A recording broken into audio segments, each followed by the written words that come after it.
주식의 심리, 돈이 되는 인문학, 전인구. 작가 소개를 읽어드릴게요. 현재 약 43만 명이 구독하는 유튜브 채널 전인구 경제연구소를 운영하는 경제 유튜버 겸 투자자. 15세 때부터 경매 관련 도서를 읽기 시작한 그는 주식, 부동산, 월급 관리 등 다방면으로 투자하여 35세에 경제적 자유를 이뤘다. 투자 자산 운용사, 자산관리사 자격증을 보유하고 있으며 주요 저서로는 워렌 버핏의 재무제표 파헤치기, 내 월급 사용 설명서, 전인구의 주식투자 일주일 만에 뽀개기 등이 있다. 1장에서 8장까지 구성이 되어 있고요. 1장 역사는 투자의 길을 알고 있다. 2장 예술에서 영감을 받은 투자 아이디어. 3장 철학에서 유망 업종을 찾다. 4장 지리와 공간에서 투자의 해답을 찾다. 5장 투자자에게 영감을 주는 영화.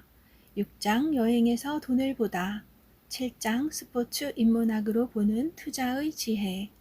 8장 투자는 심리다. 이렇게 구성이 되어 있고요. 발췌독으로 읽어드릴게요. 주식은 종합예술이다. 인문학을 알아야 하는 이유. 훌륭한 주식 투자자들, 슈퍼개미라고 불리는 이들의 공통점은 사치를 하지 않는다는 것이다. 한 달에 1억씩 돈을 써도 평생 못 쓸 돈을 가지고 있음에도 이들의 생활비는 일반인들과 별로 다르지 않다. 오히려 검소한 편이다. 자산가이자 자산운용사 대표인 존리 씨가 촬영장까지 버스를 2번 갈아타고 온 모습에 적잖이 충격을 받은 적이 있었다.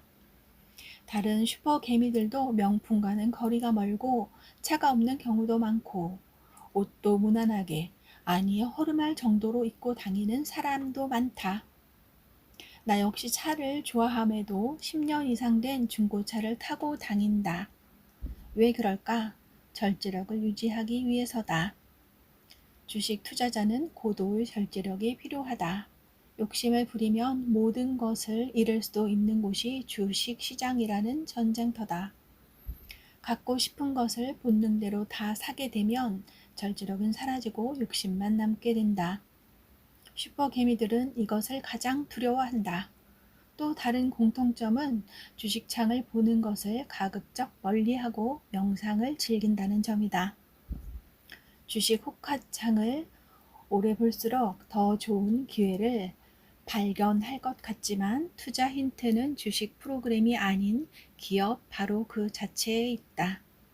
달을 보지 않고 달을 가리키는 손가락을 보는 우매한 일을 하지 않으려면 걷기, 명상을 통해 본인의 생각을 정리하는 시간이 필요하다. 절제력과 생각하는 힘, 그리고 경험은 인문학에서 나온다. 인문학적인 발상은 남들이 보지 못한 기업을 발견할 수 있게 해준다. 그래서 나는 아무도 관심을 가지지 않은 훌륭한 기업의 주식을 저렴하게 살 수 있었다. 이러한 투자 접근법은 비단 주식에서만 적용되는 것이 아니라 부동산, 창업, 사업, 모든 곳에서 적용할 수 있는 만능 키와 같다. 아쉬운 점이 있다면 인문학이 투자의 핵심이었다는 것을 깨달은 것은 내가 경제적 자유를 8할 정도 잃었을 때였다는 것이다. 운 좋게도 어릴 적부터 인문학에 관심을 가졌고 관련된 일을 했다. 절제력은 가난했던 성장 과정에서 자연스럽게 갖췄다. 투자의 비법이 인문학에 숨어 있다는 걸 일찍 알았더라면 실패를 줄이고 경제적 자유의 길을 더 빨리 갈 수 있었을 것이다. 그래도 누군가에게 나의 인문학적 투자 경험을 전달해 줄 수 있어 매우 기쁘다. 여러분은 실패의 횟수를 나보다 줄여 더 나은 길을 가길 바란다. 2021년 6월 전인구. 1장 역사는 투자의 길을 알고 있다.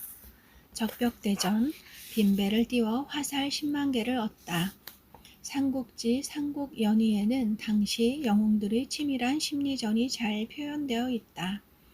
아무리 연승을 하는 사람이라도 큰 패배를 당하고 연패를 거듭하는 인물이라고 해도 어느 날 큰 승리로 한 자리를 차지하게 된다. 전쟁에서는 내가 이기지 못하면 죽는다. 그래서 이기기 위해 수단과 방법을 가리지 않는다. 전쟁에 명분은 있어도 도덕은 없다. 도덕이 없기 때문에 다양한 전략들이 창의적으로 나올 수 있다. 이런 전쟁 속에서 의리와 도덕을 우선시하는 인물은 백성들의 사랑을 받지만 천하를 차지하지 못한다. 투자도 전쟁처럼 법은 있어도 도덕이 없는 곳이다. 가장 모럴 해저드가 만연한 분야가 투자의 세계가 아닌가 싶다. 돈을 위해서라면 무슨 짓이라도 하겠다는 사람들이 널려 있는 곳이다. 그래서 돈이 좋아 이곳에 들어갔다가 돈이 싫어져서 다시 나온다. 그리고 또 돌아간다. 돈이 싫지만 돈을 벌기 위해서다. 전쟁은 싫지만 살아남기 위해서 싸워야 했던 시절을 담은 삼국지를 매개로 투자를 이야기하려고 한다. 적벽대전은 조조가 중원과 북방을 통일하고 천하를 차지하기 직전의 상황에서 벌어진 전쟁이다. 누가 봐도 조조가 다 이긴 싸움이었다. 당시 패권을 쥐었던 동탁, 공손찬, 원술, 여포, 원소가 모두 사라지고 그 자리를 모조리 차지한 조조는 100만 대군을 몰고 송건의 항복을 받으러 적벽으로 내려왔다.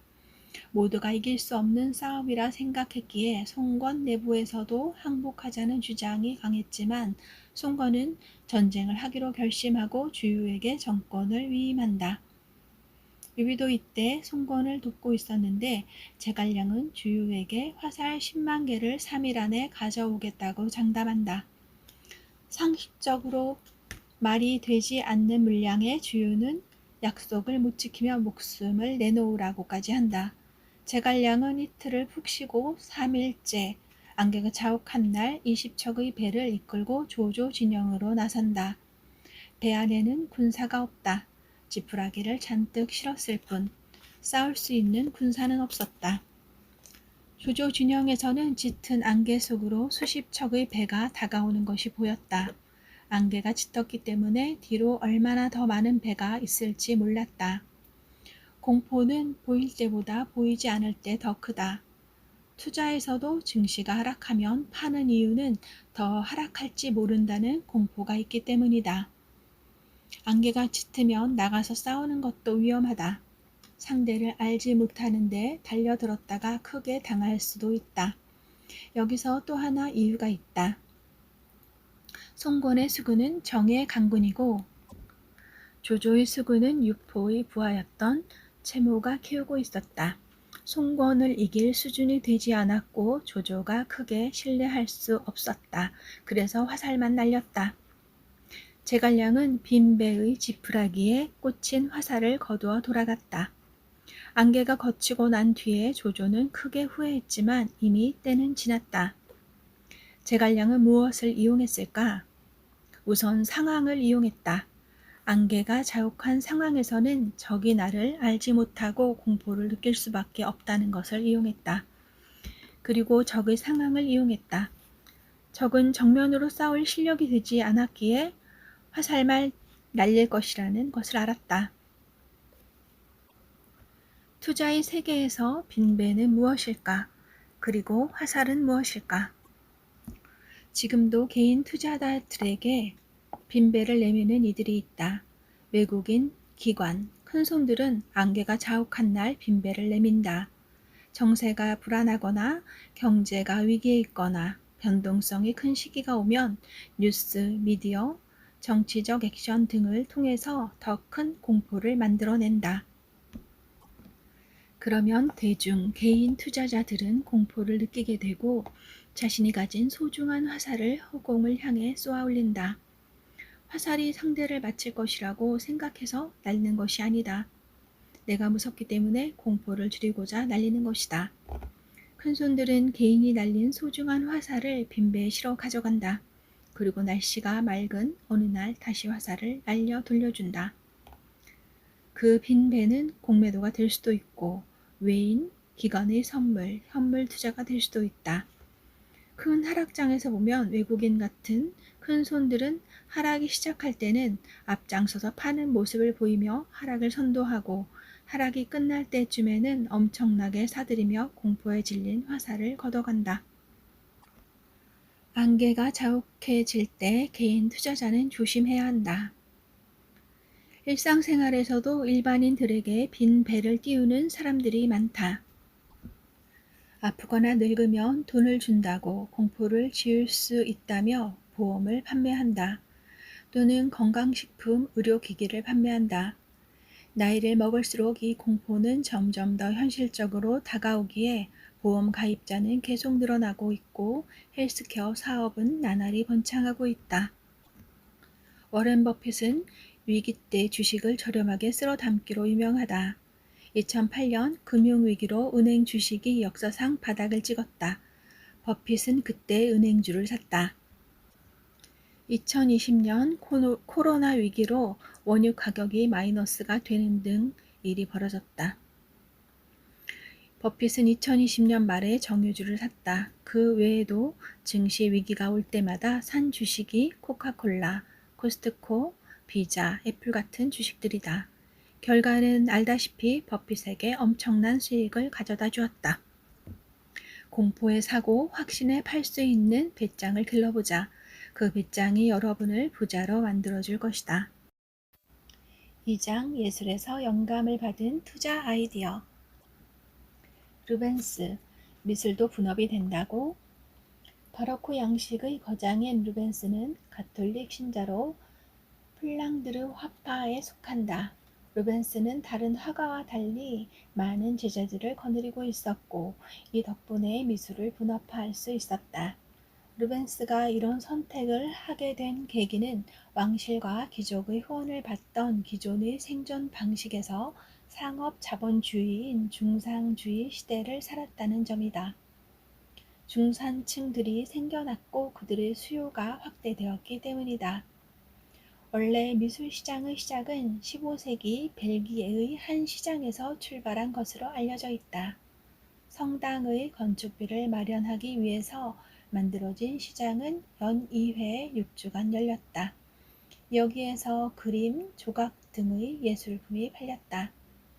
참고로 네덜란드에서 주식회사가 생겼고 세계 최초의 증권거래소가 생겼다.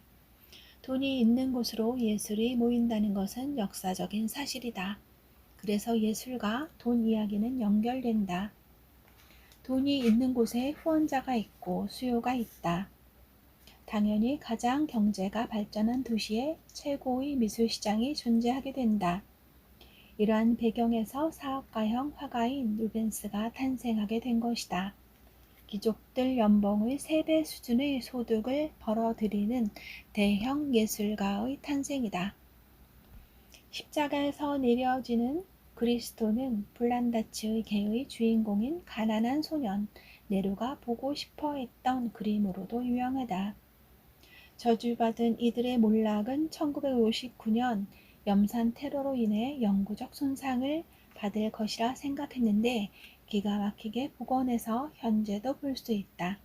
이렇게 완벽한 복구가 가능했던 것은 대형 미술관에 루벤스의 스케치가 있었기 때문이었다. 스케치가 남아있을 수 있었던 것은 루벤스는 혼자서 그리는 화가가 아니라 100여 명의 조수와 제자들을 데리고 함께 그렸기 때문이다. 작업 의뢰를 받으면 스케치를 다양하게 그려보고 완성을 하고 제자들에게 채색에 대한 처방을 내렸다. 본인이 직접 그림을 다 그리지 않았다는 것을 후원자들이 알면서도 부탁을 했다는 것이다.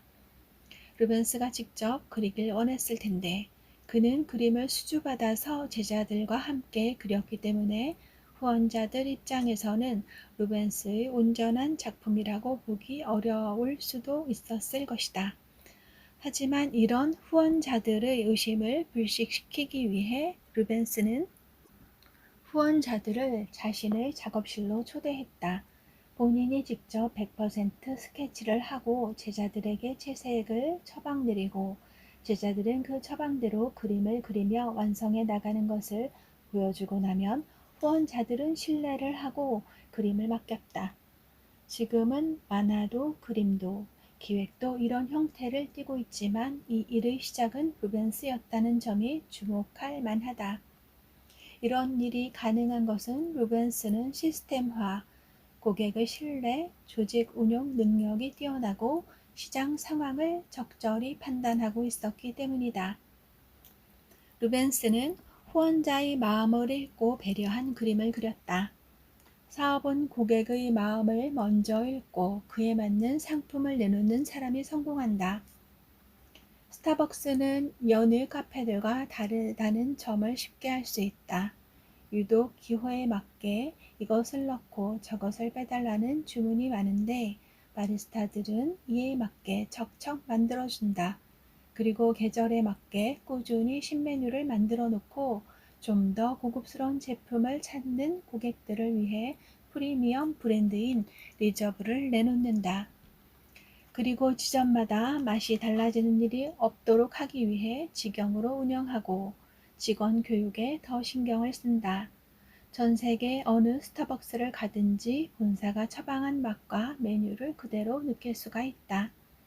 스타벅스의 매출은 2020년 26조 원이다. 아무리 뛰어난 바리스타도 개인 카페를 차려서 이런 매출을 올릴 수 없다. 루벤스가 바리스타였다면 스타벅스를 만들어냈을 것이다. 스타벅스는 뛰어난 품질과 브랜드 관리로 지속적으로 성장하고 있고 고객의 충성도도 높다.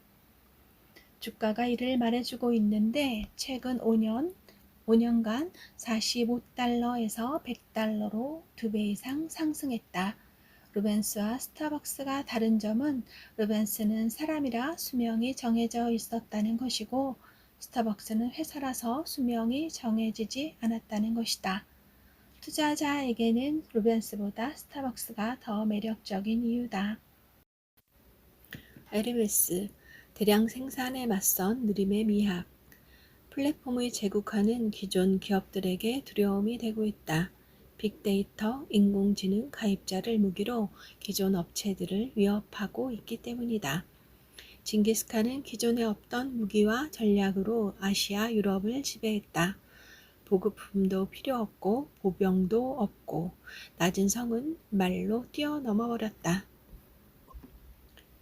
플랫폼의 제국에 맞서 싸우려면 그들이 장점을 발휘할 수 없는 영역에서 사업을 해야 한다. 100년 전 세상에는 자동차가 처음 대량으로 생산됐다. 포드 자동차를 만든 헨리 포드는 서민들도 살 수 있는 자동차를 만들겠다고 생각해서 모델 T를 850달러에 내놓는다. 대량 생산 시스템을 갖춘 포드였기에 저가 공세가 가능했다. 1908년에서 1927년까지 모델 T는 1,500만 대가 판매됐다. 포드가 미국에서 대량 생산 시스템을 구축하자 유럽은 경악했다. 효율의 증가는 생산 단가의 하락을 의미한다. 대규모 공장에서 나오는 저렴한 제품과 가격 경쟁에서 승산이 없음을 의미했다. 유럽이 마차의 시대를 열었다면 자동차의 시대는 미국이 열었다. 당시 유럽 왕실의 마구용품을 만들던 에르메스는 포드를 보고 충격을 받는다. 장인들이 만들던 제품들을 대량 생산 시스템이 만들었기 때문이다. 변화의 물결에서 에르메스는 어떤 선택을 해야 할지 고민했을 것이다. 에르메스의 선택은 포드의 빠르게, 싸게, 더 많이와 반대되는 더 느리게, 비싸게, 적게였다. 소비자들의 욕구가 늘어나면 기업은 더 많이 생산을 늘리게 된다. 당장은 수익이 날 수 있겠지만 브랜드의 소모는 빠르게 일어난다. 누구나 살 수 있는 명품이 되면 더 이상 명품이 아니게 된다. 아무나 살 수 없어야 명품으로서 가치가 있는 것이다. 에르메스는 소량 생산과 장인의 책임제를 적용했다. 장인 하나가 이름을 걸고 한 땀 한 땀 정성을 들여 만든 명품 가방은 컨베이어 벨트에서 만들어진 가방과 다른 느낌을 준다. 속도가 느리니 공급도 부족하다. 그래서 에르메스의 버킷백은 가격이 1억에서 2억 정도이고 이를 구입하려면 2년 이상 기다려야 한다. 말도 안 되게 비싸지면 오히려 아무나 가질 수 없다는 사실에 헐리우드 스타들도 주문을 넣고 기다린다. 물건을 적게, 느리게 판다고 해서 기업의 주가가 느리게 오르는 것은 아니다. 프랑스에 상장된 에르메스 주식은 10년 전 146유로에서 현재 832유로로 6배가량 올랐다. 루이비통이 속한 LVMH 주식은 10년간 5배가 올랐다. 100년이 지난 지금 푸드는 과거의 명성을 잃은 지 오래지만 에르메스는 아직도 최고를 유지하고 있는 것도 이와 크게 다르지 않다. 시간, 속도는 공간을 압축한다. 서울에서 부산까지 거리는 약 400km다. 이 수치는 시간이 지나도 변하지 않는다. 하지만 서울에서 부산까지 가는데 걸리는 시간은 점점 줄어들고 있다. 도로가 새로 생기거나 교통수단이 발달하면 물리적인 거리는 그대로여도 시간은 압축된다. 시간이 압축되면 어떠한 변화가 생길까? 이동 시간이 줄어들면 직장이 먼저 변한다. 1박 2일로 출장 보낼 일을 하루 내에 다녀올 수 있게 된다. 숙박비가 절약되고 하루의 인건비가 절약된다. 이런 비용 감소는 생산성 향상으로 연결되고 국가적인 생산성 향상은 GDP 증가를 불러온다. 도로교통망이 빠르게 발달될수록 그 나라의 GDP는 빠르게 성장한다. 도로나 교통수단의 확장이 한계에 오면 GDP 증가세도 둔화되기 시작한다. 출근 시간이 압축되면 어떤 변화가 생길까? KTX가 개통되고 나서 천안의 대학교 인근 화숙과 원룸은 어려움을 겪었다. 수도권의 학생들이 천안에서 자취를 하지 않고 KTX를 타고 통학했다. 직장인들에게도 교통의 발달은 주거 지역에 많은 영향을 준다. 외곽에서도 서울로 출퇴근이 가능해진다. 동탄역 SRT가 개통되고 나서 동탄에서 서울로 출근하는 이들이 늘었다. 저렴한 비용으로 새 아파트에서 살면서 서울 직장을 다닐 수 있었다. 그러면 수요가 늘면서 이 지역 가격이 올라간다.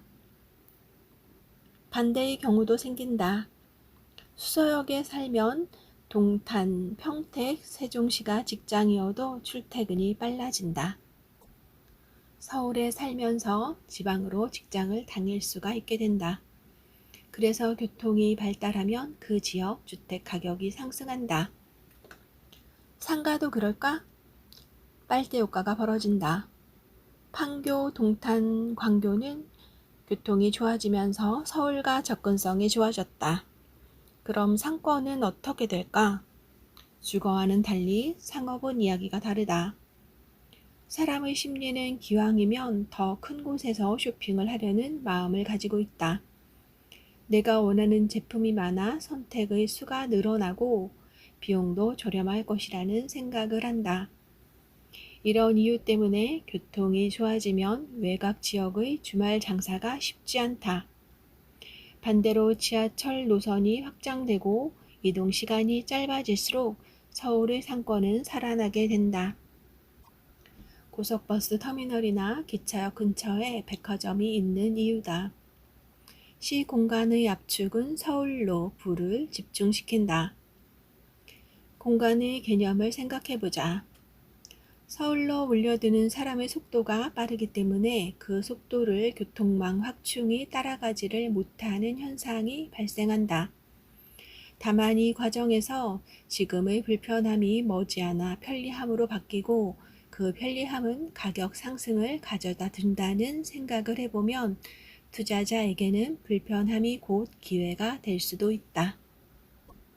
서울과 수도권을 연결할 수 있는 철도망이 누구의 방해도 받지 않고 여러 노선으로 확장될 수 있다는 점 때문에 GTX는 서울 인구를 수도권으로 분산시켜 줄 것이라 보고 있다. 동탄에서 삼성까지 가는 GTX가 가장 빨리 선을 보일 예정으로 있다. 개통이 되면 동탄역에서 삼성역까지 20분이 걸린다. 서울 웬만한 곳보다 동탄에서 강남의 심장부로 가는 시간이 더 짧게 걸리는 일이 생긴다. 우리가 알던 물리적인 거리는 의미가 없고 이동 시간이 도시를 재편성한다. 그래서 GTX는 개통 이후 많은 지도를 바꿀 것으로 보고 있다. 3기 신도시 계획에 GTX 예정지를 포함한 것도 같은 이유로 보고 있다. 하지만 이전의 사례에서도 알 수 있듯이 GTX역 주변은 인근 주거지를 압축시키는 결과로 인해 주거지 가격이 상승하겠지만 상권은 지방의 GTX역이 아닌 서울의 GTX역으로 집중될 것이다. 투자자는 공간과 시간의 거리가 일치한다는 생각을 버려야 한다. GTX가 개통되고 이를 눈으로 보고 체험을 한 다음에 투자를 결심하면 이미 늦은 경우가 많다. 삶 자체가 인문학이고 투자다. 인문학이 무엇일까라는 물음을 스스로에게 던져본다. 우리가 마시는 와인에도 인문학이 담겨 있고 코르크 하나에도 인문학이 담겨 있다. 치즈도 수많은 종류가 있고 먹는 치즈마다 하나의 이야기와 깨달음이 담겨 있다. 나의 인문학 여행은 이렇듯 자유롭게 시작됐다. 인문학은 이야기가 중요한 것이 아니다. 대상을 보고 생각할 수 있는 힘이 중요하다. 나무에서 떨어진 사과를 보고 만유인력의 법칙을 생각하는 사람이 있고 그대로 한 입 베어 먹는 사람이 있고 베어 먹은 모양을 로고로 쓰는 사람이 있으며 지구가 멸망할 때까지 사과나무를 심는 사람도 있다. 소재는 같아도 생각하는 것에 따라 다른 결과를 가져온다. 그래서 인문학은 답이 없고 주제가 없다. 생각을 하는 힘이 가장 중요하다는 말로 결론이 맺어진다. 더구나 투자자라면 인문학을 배우려 따로 시간을 내거나 공부를 한다고 특정한 목표가 달성될 수 없다. 인문학은 삶 자체이기 때문에 내가 아침부터 밤까지 하는 모든 것을 다르게 보는 연습을 해보는 것이 인문학의 시작이다. 왜 모두가 출근길에 지하철역으로 향할까? 로 시작해서 도로가 안 막히는 밤에 배송을 하는 것이 더 수월하지 않을까로 마무리할 수 있다면 투자자는 주변의 것을 인문학적 사고로 투자의 아이디어로 만들 수 있다. 생각하는 힘은 아이디어를 제공해 줌과 동시에 두려움을 이기고 탐욕을 절제하는 힘이 된다. 감정을 다스리는 일은 깨달음과 믿음에서 온다. 알지 못하고 믿지 못하면 두려움을 이겨낼 수 없다. 두려울 때 싸게 사서 모두가 탐욕을 부릴 때 비싸게 팔고 나와야 돈을 번다는 단순한 지식은 대중과 다른 생각을 할 수 있을 때에야 보인다. 이 책을 쓰기까지 많은 시간이 걸렸다. 여행에서 답을 찾기 위해 여권에 수많은 도장을 찍었고 음식에서 답을 찾기 위해 많은 식당을 돌아다녔다. 주식을 하다 말고 역사에 빠져 몇 달을 역사책만 보기도 하고 셰어하우스를 운영하면서 건축에 관심을 가졌다. 많은 경험이 서로 얽히면서 그들에게서 공통점을 보았고 그것은 또한 투자의 세계에서도 유용한 것임을 깨달았다. 이 지식을 나누려는 이유는 잘못된 투자로 돈을 잃을 뻔한 누군가가 돈을 잃지 않고 부자가 되는 새로운 기회가 되지 않을까 하는 기대감에서였다. 인문학적 깨달음은 그 자체만으로도 지적 즐거움을 줄 수 있지만 이를 활용하면 더 큰 즐거움이 된다는 것을 여러분들과 나누고 싶었다. 부디 이 책이 그렇게 읽히기를 바란다.